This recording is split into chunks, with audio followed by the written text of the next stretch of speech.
Hey Rock of Ages, this is Pastor Matt, and welcome to our midweek text study. Today we are in Matthew 18, covering another parable of Jesus. And before we do this, just want to remind you that this week we are doing church out in the park, and so there won't be a live stream of it. I'll probably upload the sermon, but anyways, we're meeting at Woodland Park, Upper Woodland Park, kind of over by the basketball court area. We're expecting Bruce to hit some jumpers for us while we're worshiping. But anyway, so we're going to be there, and we're going to have a barbecue, and we're going to have lawn games, and it's going to be a blast. But that's Sunday.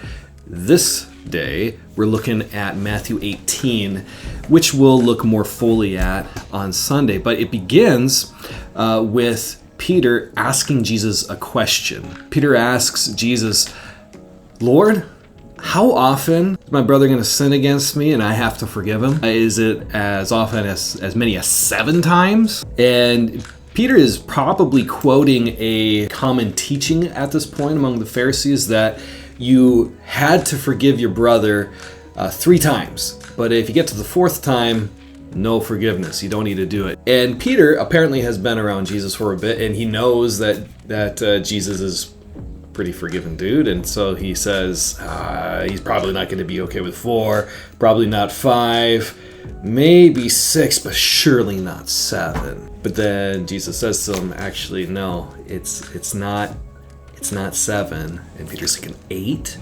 No, it's not 8. Yeah, so how about 77 times?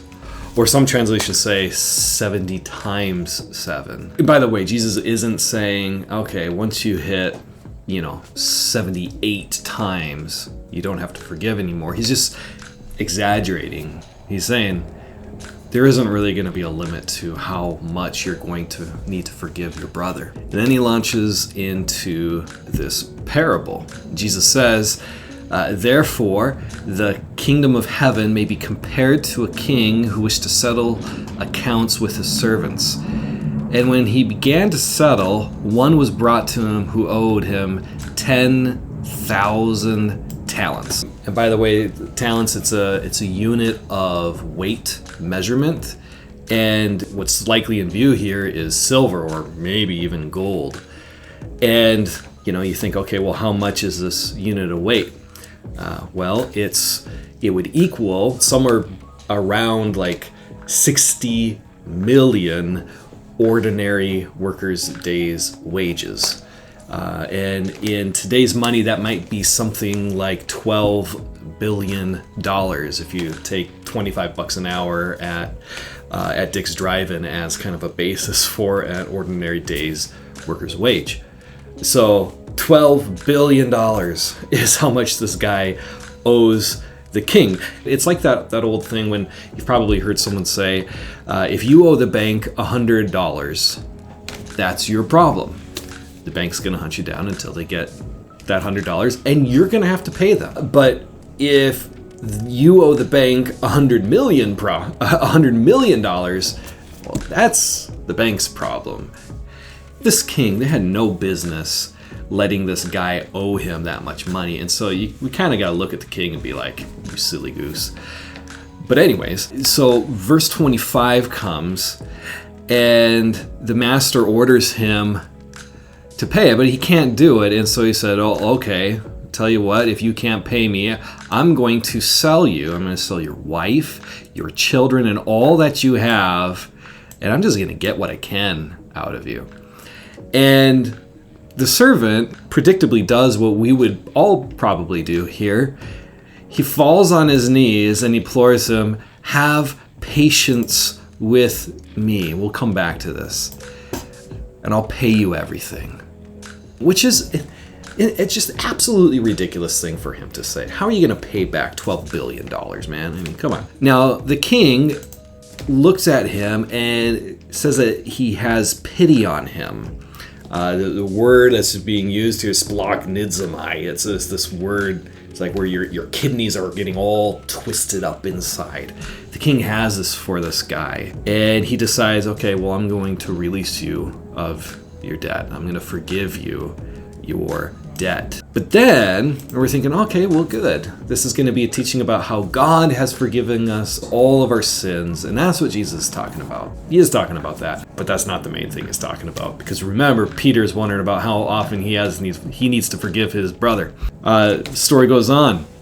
That same servant goes out and he finds one of his fellow servants who owed him 100 denarii. And by the way, a denarius, that was a day's wage. So 100 denarii, that would be 100 days' wages. Or in today's Dick's Drive-In money, that's like, I think it's something like $20,000, okay?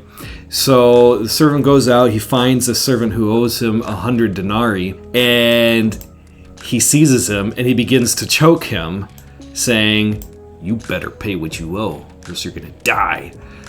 Maybe he didn't say you're gonna die, but he starts choking him and acts like he's gonna kill him if he doesn't pay. So anyways, his fellow servant does what he did. He falls down and he pleads with him, "Have patience with me and I will pay you back." And he probably could. Like, he probably could pay him back if he had patience. But what does the servant do? He refuses. And he goes and he puts him in prison until he should pay the debt. And when his fellow servants saw what had taken place, they become greatly distressed, and they go and they report to their master all that had taken place. And the master, predictably, summons him and says, "You wicked servant, I forgave you all that debt because you pleaded with me. And shouldn't you have had mercy on your fellow servant as I had mercy on you?" That's the key point here. "Shouldn't you have had mercy like I had mercy on you?" And in anger, his master delivered him over to the jailers until he should pay all his debt, which, as we know, he's not going to be able to. He's going to die in jail. And Jesus summarizes the parable. He says, "So also my heavenly Father will do to each one of you if you do not forgive your brother from your heart." Basically, God has so abundantly forgiven you of how you have wronged him, and if you don't do likewise for others, your forgiveness will be taken away. Why? Because you are now working against God and his mission to forgive. Now, it's not all that obvious why this is the way it is, why us not forgiving other people works completely counter to God's mission to forgive us. But I want you to think about this in terms of a pardon. This happens all the time as one of our presidents is leaving office. He or she is trying to decide who they want to pardon. They can pardon, a number of people before they leave. But as they are determining who they're going to pardon, there's a problem with the whole situation. Because there's some people who are in prison who have continued on saying that they are innocent, and maybe they are. And for the person who receives a pardon from the president, they have to do something. To receive a pardon, you have to say, "I'm guilty. I get that. I did wrong, and I deserve judgment for that.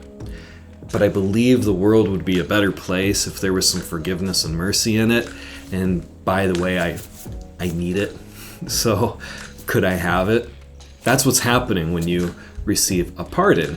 That's what forgiveness looks like in life. And that's what it looks like between us and God. We go to him and we say, "Lord, would you forgive me of my sins?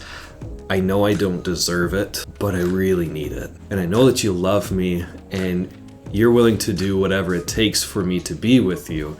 And so I'm asking you to do that. I'm asking you to forgive me. I don't deserve it, but I need it."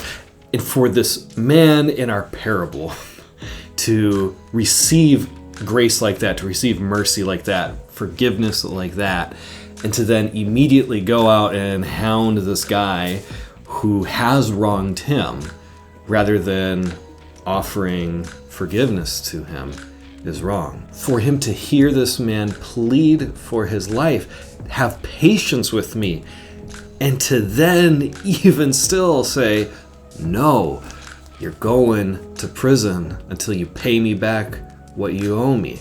For him to do that is doubly wrong. And it shows that he doesn't really believe that forgiveness and mercy are all that needed. Now, if you go back in the passage, you can actually kind of see this in his initial pleading with the king. Notice he doesn't ask for forgiveness, actually. He doesn't actually ask for it. He says, have patience with me. Have patience with me, and I will pay you everything back. He isn't asking for pardon. He's just saying, I need a better shot at making this whole venture work between us. I will fulfill my duty to you. I just need more time. He's not actually even asking forgiveness. The king grants it without him even asking. He's a gracious king. It's also probably why he's $12 billion in debt. But anyways, that's this guy's understanding of his relationship between him and the king. The king had forgiven him everything, but he still thinks it's kind of a transactional sort of thing. And so that's why he approaches the other guy in the same way. And what Jesus is saying here in this parable is that you can have it one way or the other, but you can't have it both ways. If you're going to approach God by forgiveness, you then live in forgiveness towards other people. Or you can approach God by way of judgment. And by the way, you can't, because you're indebted to him way more than $12 billion. And then if you tried to do that, then you have a basis to say that you can live by judgment with all these other people. But if you're approaching God because you believe that forgiveness and mercy are good things and that you need them, and then you decide forgiveness and mercy are no longer good things for the world to have once that you've got it, you're fooling yourself. You're trying to do something that God disagrees with. And God's a merciful God. He wants to show his mercy, and for you to work against that means that you're walking away from mercy. You're walking away from forgiveness. This is why he says, if you don't forgive your brother from your heart, you will certainly not be forgiven. Now, there's a lot more to unpack in this text, and honestly, when I cover a passage like this, my heart kind of gets all up in arms because I'm like, but what about that person? How do I interact with that person who did that one thing? And you know, when we talk about forgiveness, it's not just in the abstract, right? You know, real people, real situations come up, and I would propose to you that this is probably the most offensive doctrine in all of Christianity, is this doctrine of forgiveness. It's what we need the most, but when we put it into the real life situations, it's really tough. And we're going to talk about that a little bit on Sunday, and we're going to talk about, you know, why it's difficult to be forgiven ourselves, why it's difficult to extend forgiveness to other people. We're going to talk about how forgiveness is related to trust, and we're going to talk about how the church can be a force for restoring relationships between people where the only path forward is that of forgiveness, where you cannot make amends. We're going to talk about that, how the church can be such a blessing to the world in that way. And so I invite you to come to Upper Woodland Park, and we're going to eat some hot dogs and hamburgers. It's a bring your own picnic sort of thing, but we'll have some food. And if you have a lawn chair, please bring it. We'll have some chairs, but they'll sink into the ground, and we don't want you falling over. So, but anyways, that is 10:30 Upper Woodland Park on Sunday. All right, thanks. Bye-bye.